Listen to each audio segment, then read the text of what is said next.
Halo teman-temanku semua, kembali lagi di YouTube saya ya. Nah, untuk yang belum nonton atau belum pernah berkunjung di YouTube kami, saya izin perkenalkan dulu ya. Nama saya Herman dan saya kuliah di Universitas 17 Agustus 1945 Surabaya. Dan saya Fakultas Teknik Prodi Arsitektur. Baik, kali ini yang saya bahas adalah tentang analisis bangunan yang terkait dengan fisika akustik. Nah, apa itu akustik? Akustik adalah studi tentang suara, bagaimana suara dipancarkan, merambat, dipantulkan, dan dirasakan oleh manusia. Sedangkan akustik memiliki dua aspek utama yang sering berkaitan erat, yaitu akustik lingkungan dan akustik bangunan. Keduanya memainkan peran penting dalam memahami dan mengolah aspek-aspek suara dalam teks yang berbeda. Nah, mari kita lanjut di pembahasan kali ini. Yang kita bahas kali ini adalah analisis internalnya dulu.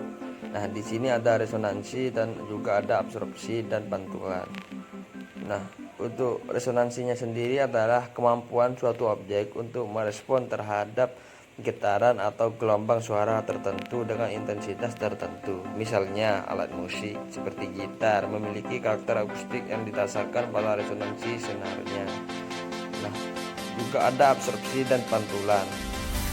Karakteristik dari ruangan dapat dipengaruhi oleh sejauh mana dinding, langit-langit, lantai, dan furniture lainnya menyerap atau memantulkan suara.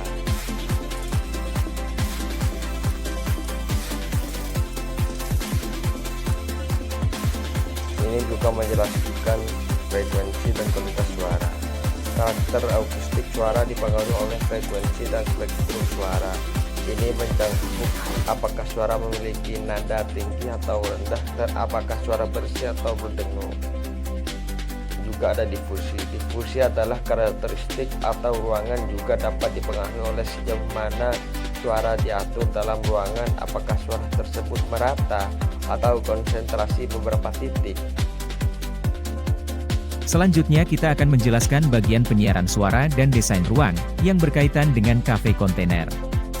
Penyiaran suara sendiri ada pemilih dan penempatan sistem suara, seperti pengeras suara atau mikrofon juga adalah bagian dari akustik arsitektur.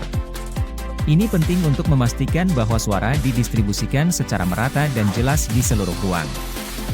Untuk desain ruang ada bentuk dan ukuran ruang, serta desain interior, mempengaruhi karakteristik akustik. Misalnya, desain amfiteater dengan dinding dan langit-langit yang melengkung dapat menghasilkan akustik yang berbeda dari ruang persegi dengan langit-langit tinggi.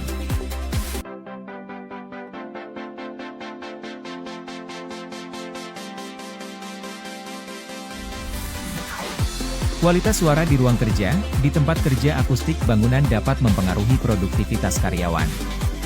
Menciptakan lingkungan dengan tingkat kebisingan yang sesuai dan kualitas suara yang baik penting dalam meningkatkan kenyamanan dan kinerja karyawan.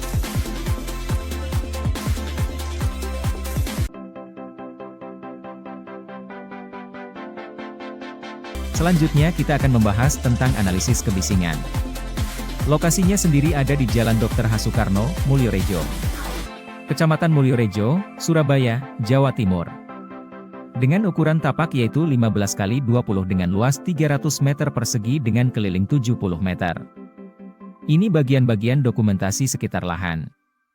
Bagian utara, bagian selatan, dan bagian timur.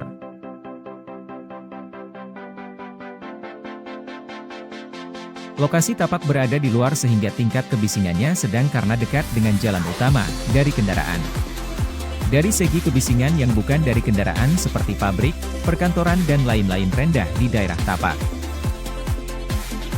Konsep ditambah pohon perlu sebagai fasilitasi kebisingan terhadap Jalan Dr. Haji Soekarno karena di jalan ini tingkat kebisingannya sedang sehingga perlu dibuat fasilitasi kebisingan. Dan juga ada Jalan Dharma Husada Indah Timur di jalan ini tempat kebisingannya tinggi, karena jalan ini merupakan jalan utama sehingga arus kendaraan baik roda 2 atau roda 4 cukup padat. Nah, kesimpulannya di sini adalah akustik sangat penting dalam perancangan bangunan dan ruang yang nyaman dan efisien dari segi suara. Nah, faktor-faktor seperti lingkungan dan iklim juga dapat mempengaruhi akustik, sehingga perlu dipertimbangkan dalam perencanaan dan desain bangunan.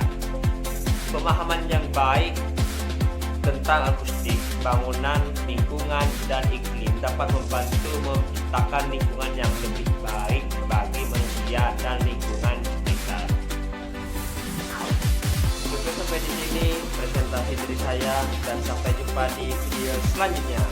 Bye bye.